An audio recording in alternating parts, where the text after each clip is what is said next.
ბათუმის რეფერალურ ჰოსპიტალში ღვიძლის გადენერგვის მესამე წარმატებული ოპერაცია ჩატარდა. ციროზით დაავადებულ 15 წლის გოგონას ღვიძლი საკუთარმა მამიდაშვილმა მისცა. დონორის და მიმღების ჯანმრთელობის მდგომარეობა ამ დროისათვის გადატანილი რთული ოპერაციის შესაბამისია. პაციენტებმა ინტენსიური თერაპიის განყოფილება დღეს დატოვეს. ბათუმის რეფერალური ჰოსპიტალი საქართველოში პირველი სამედიცინო დაწესებულებაა, სადაც ქართველმა ექიმებმა ღვიძლის გადენერგვის პირველი წარმატებული ოპერაცია განახორციელეს. 2014 წლის 14 დეკემბერს დონორმა ვახტანგ მეგრელიშვილმა ღვიძლის ნაწილი საკუთარ დას ტატიანა მეგრელიშვილს გადაუნერგა. საქართველოში ღვიძლის დაავადებებით გამოწვეული სიკვდილიანობა მაღალია და ყოველწლიურად ტრანსპლანტაცია 20 და 40 ადამიანს ესაჭიროება. კლინიკაში ღვიძლის გადანერგვა რიგითობის მიხედვით ხორციელდება და თვეში მინიმუმ 1 ოპერაცია ჩატარდება.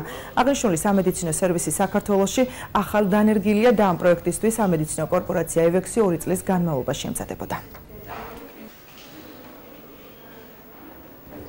ბათუმის რეფერალურ საავადმყოფოში ჩატარებული სამივე გადანერგვის ოპერაციის შედეგად რეციპიენტები და დონორები არიან ჯანმრთელად და კარგად და ამჟამად იმყოფებიან აქტიური მონიტორინგის ქვეშ. ვფიქრობ, რომ ყველა ის გეგმები და ის მიზნები, რომელიც ღვიძლის ტრანსპლანტაციის განვითარებისთვის იყო დასახული, გეგმაზომიერად ხორციელდება, შეგვიძლია ვთქვათ, რომ ის უკვე წარმატებულია.